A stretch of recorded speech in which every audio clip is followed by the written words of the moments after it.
The Barefoot Lawyer Reports recommends our listeners check out CNBC's recent documentary titled China's Corporate Spy War, which addresses the subject of international property and technology theft by the Communist Party waged on American corporations.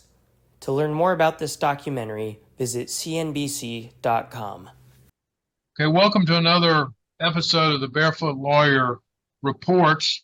I'm Bill Saunders. I'm the director of the Center for Human Rights at Catholic University, where Chen Guangcheng, the Barefoot Lawyer, is a distinguished fellow. Today we have a special guest, Jason Jones, who is the founder of the Vulnerable Peoples Project. And Jason, welcome. Dr. Saunders, it's great to be on your show. Why don't you tell my listeners who might not know about your Vulnerable Peoples Project what it's all about? Yeah, well, before I do that, I just want to say I'm a big admirer of yours and Chen Guangcheng. So it's a real privilege for me to be joining you on your podcast. Thank you. We're glad to have you. And we mutually esteem what you do very much, and I want the people listening to learn about it. Thank you. Yeah. So my organization, I founded it in 2002 in the lead up to the invasion of Iraq. In the aftermath of 9/11, I had been working for some NGOs in Washington, D.C., but prior to that, I was a soldier. At 17 years old, I dropped out of high school actually on my 17th birthday and joined the Army. And from a personal experience I had as a young man, and combined with that as being an infantryman, I really just, when I was 18 years old in the Army, I said, I want to spend my life living between the violent and the vulnerable. And at first, I was 11 Bravo, 11 Bang Bang, an infantryman, a ground pounder. And I thought, well, the best way to probably do that would be U.S. Army Special Forces. But I was also going to school while I was in the Army. And I eventually decided, I think the best way for me to get between the violent and the vulnerable is to harness influence. That when you have communities facing ethnic cleansing or genocide, and the powers of the world are arrayed against them, but as an American, I want to learn how to harness influence through the media, through government, through politics, through celebrity, through films, and harness that in the service of vulnerable communities. And leading up to the war in Iraq, I decided to start my own organization because I was really worried about how that war would impact the Christians in the region. And I wanted them to have a voice in Washington, D.C. I wanted them to have a voice to the American people. But from there, our work grew immensely.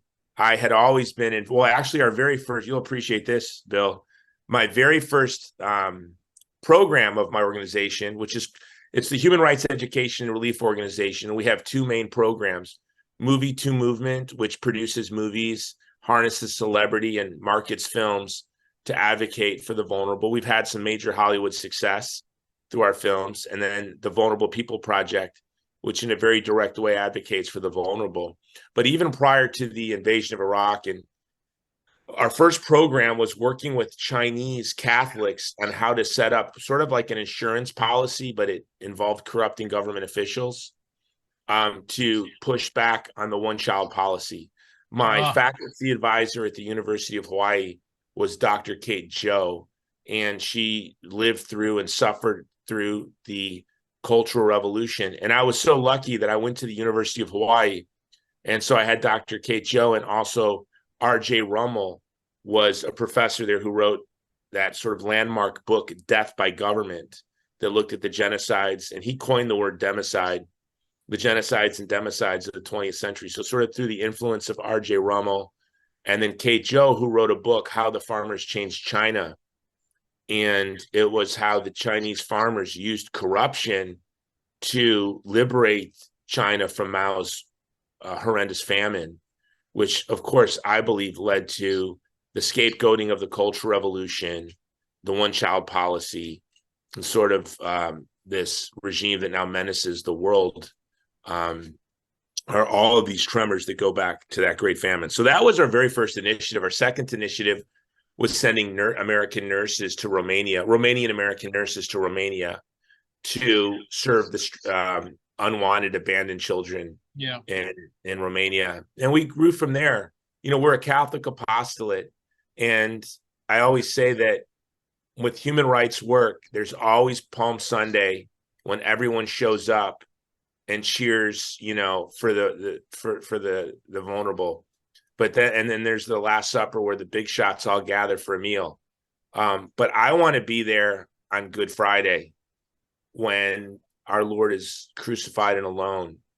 And so that's with our apostolate, that's what we look to do, is to stand with the most vulnerable people in the world when the world is left. And these vulnerable communities, they're not weak people, they're strong people who've been placed in impossible situations. We can think of Jimmy Lai, is obviously not a weak man. He was a strong, good, he is a strong, good, and noble man. The freedom activists of Hong Kong, the Uyghur community, but they've just been placed in an impossible situation.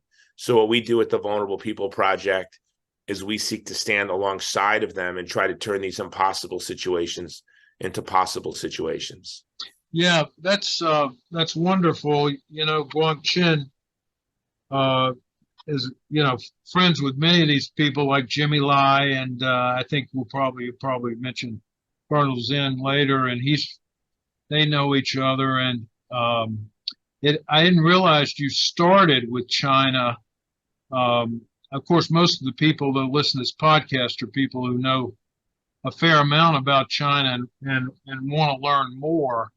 But Guangcheng was, although he's a lawyer, as a barefoot lawyer advocate for the handicapped and for the rural poor, he was, you know, disappeared and then prosecuted and sent to prison and then put under house arrest 24 hours a day because he helped blow the whistle on the forced abortions under the one-child policy.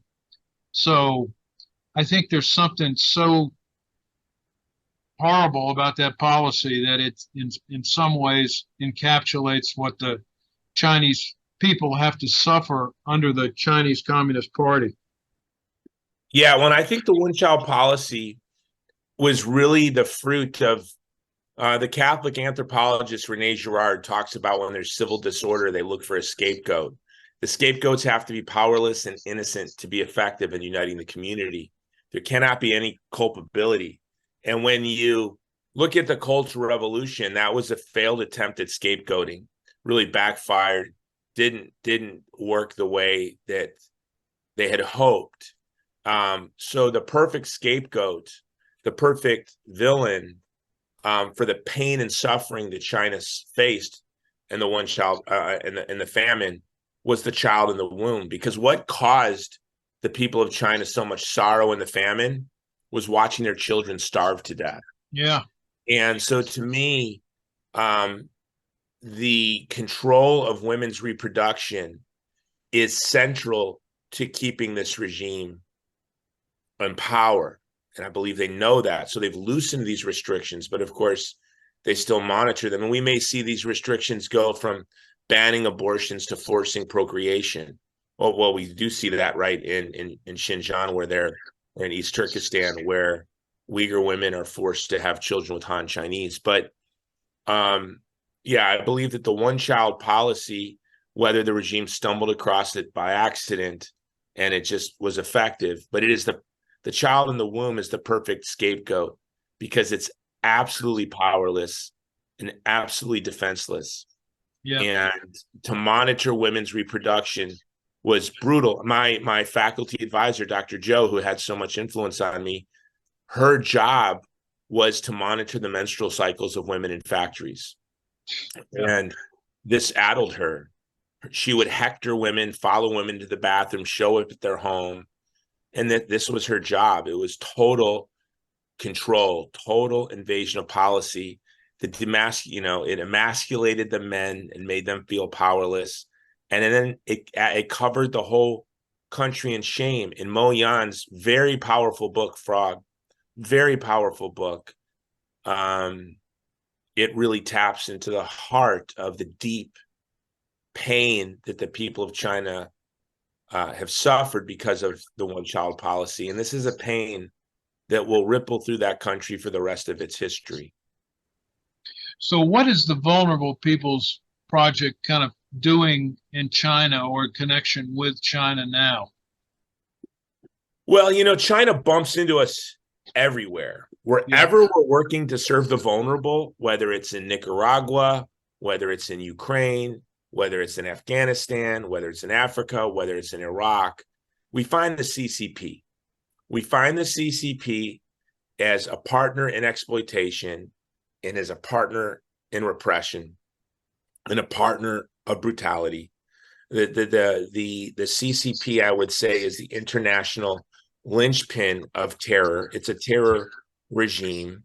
We have been working with the Uyghur now since 2015 to try to the problem with what the Uyghur are suffering is it's so unimaginable. I remember in those early days taking Uyghur around taking them around Capitol Hill, and members of Congress who were really well-informed, thoughtful people had never even heard of the Uyghur, let alone had any understanding of the Uyghur genocide. So we're working closely with the Uyghur. But what's personal to me as a Catholic is we have a campaign to free our bishops. There are 7, not counting Cardinal Zen, there are 7 other bishops who've been imprisoned and have disappeared. And this is the tip of the iceberg, because beneath the bishops are, in one province alone, and you know this, every priest and bishop and deacon and seminarian has been disappeared. The Hong Kong freedom activists, for the most part, that was a Catholic movement, I believe. And so many of these young Catholics have been brutalized and disappeared. So we're really, through our Free Our Bishops campaign, we are really hoping to get the church to pay attention. So often people will email me and say, Jason, why do you fight for Muslims, Muslim Uyghur, or why are you spending so much time and energy rescuing Afghan allies? You need to focus on Catholics. And I said, well, I don't focus on Catholics because I am a Catholic apostolate. And if I was a Catholic apostolate, I'm not a tribalist apostolate. Right. My job is to serve the vulnerable. But if we don't love our own, if we don't fight for our own, we should doubt anything else is just virtue signaling or victimism. And I think it's a really grave scandal. It's a scandal as great as the abuse scandal that the church has not raised its voice and roared at the CCP oppression of our very own.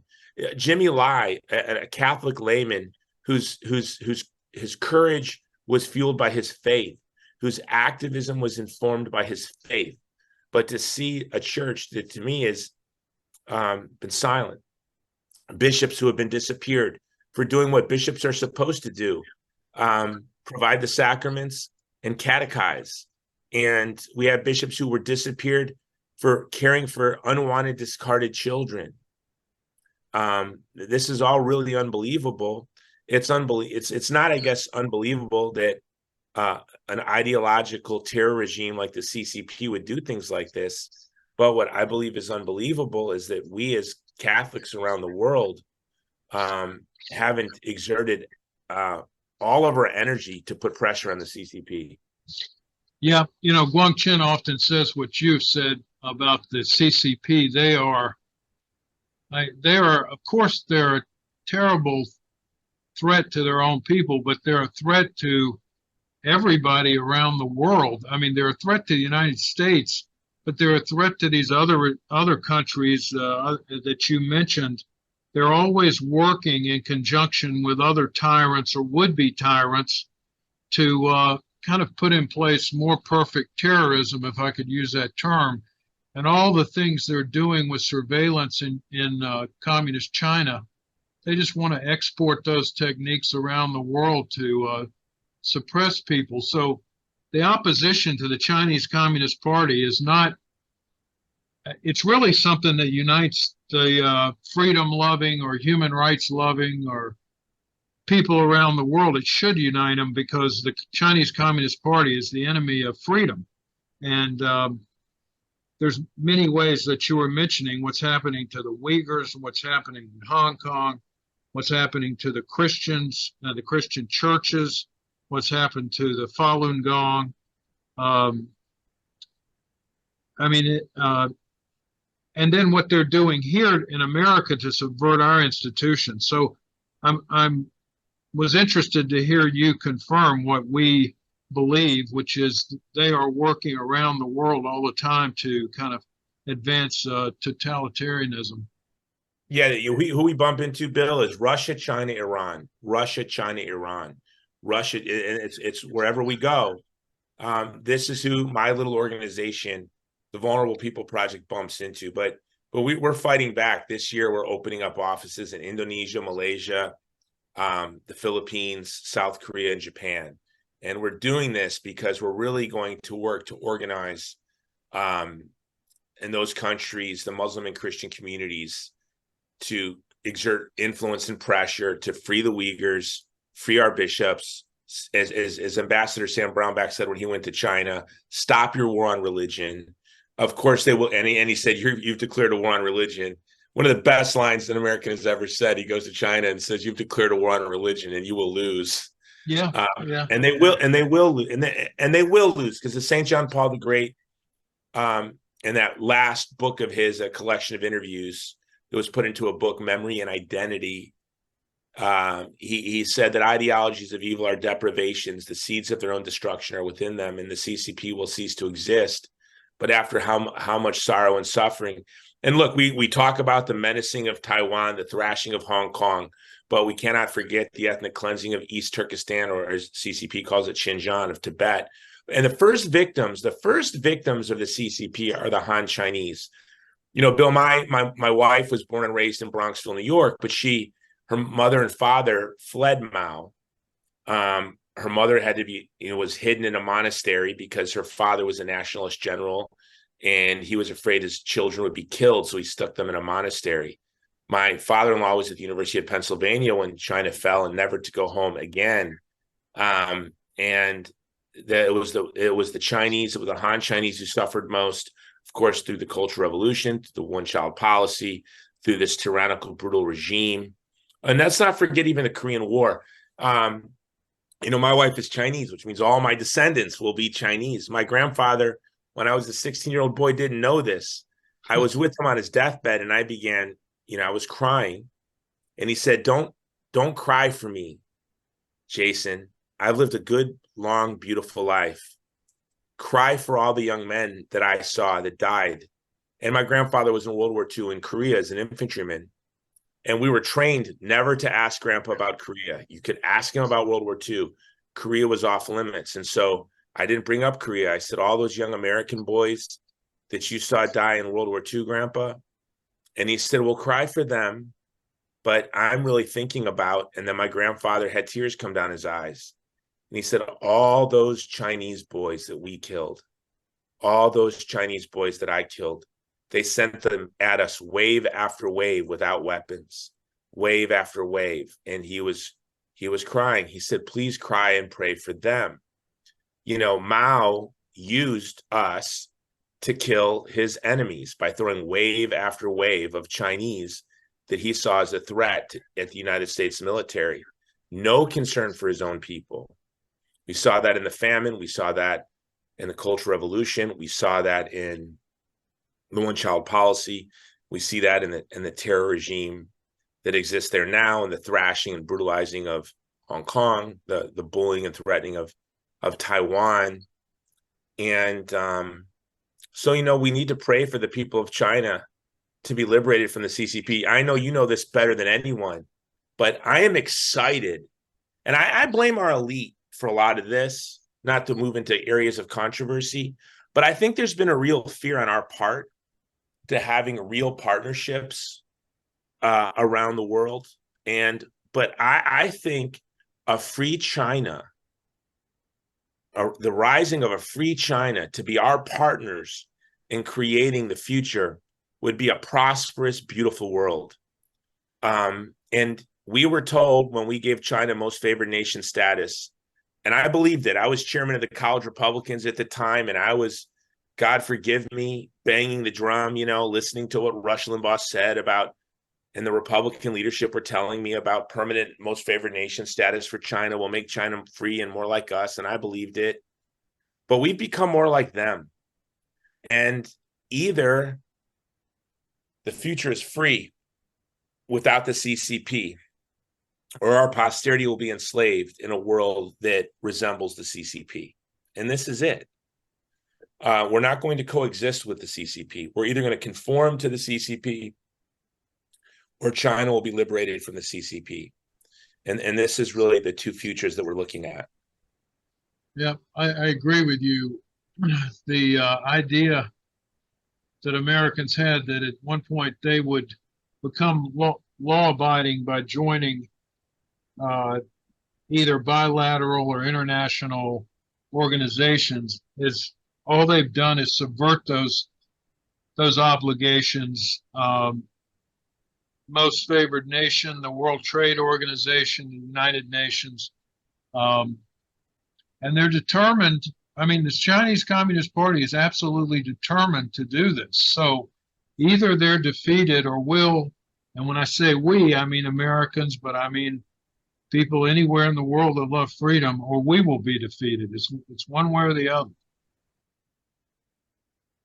Yeah, no, you're right. And we need to, again, and I'll appeal back to St. John Paul the Great, but this time in Evangelium Vitae, the Gospel of Life.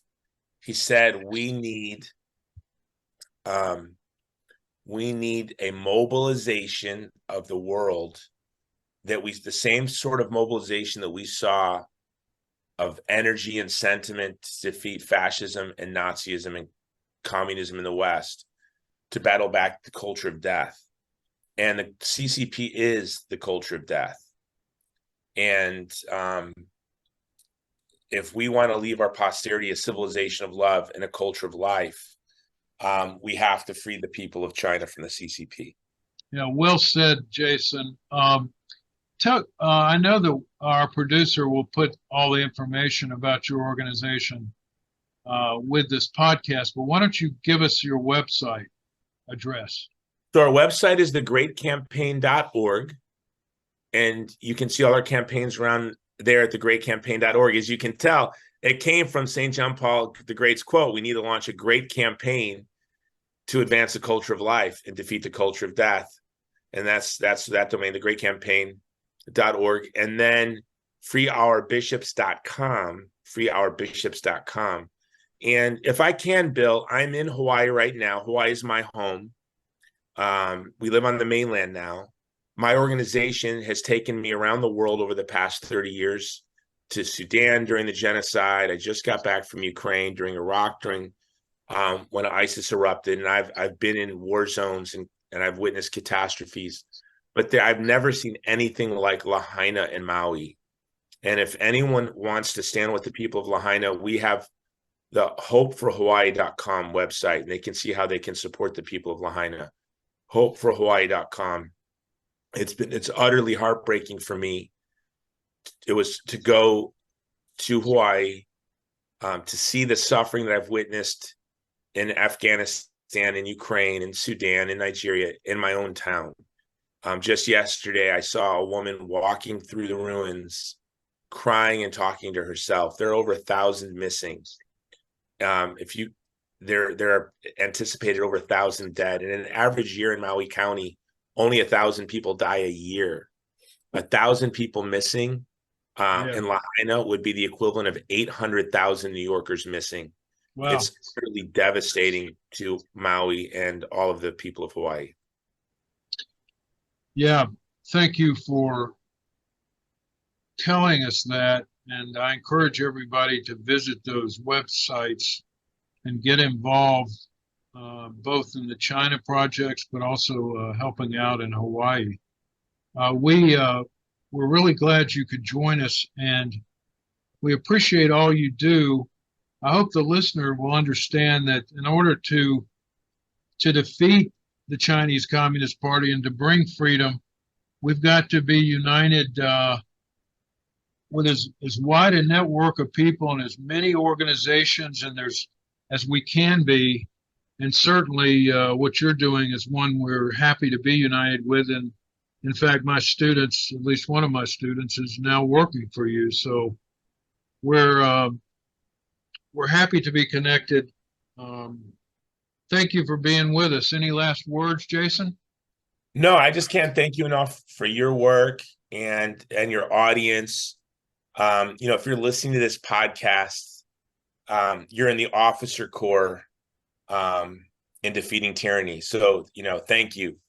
Thank you for listening to the show, and thank you for supporting this organization. I can't thank you enough, Bill. You're welcome, Jason, and we'll be back next time with another episode of the Barefoot Lawyer Reports. The Barefoot Lawyer Reports is proud to feature the art of Chen Guangcheng, a human rights activist whose sculptures depict the struggle for democracy and freedom in China. His work is displayed at Liberty Sculpture Park in Yermo, California, which Chen Guangcheng recently visited. You can view pictures of Guangcheng's art at catholic.edu/chr.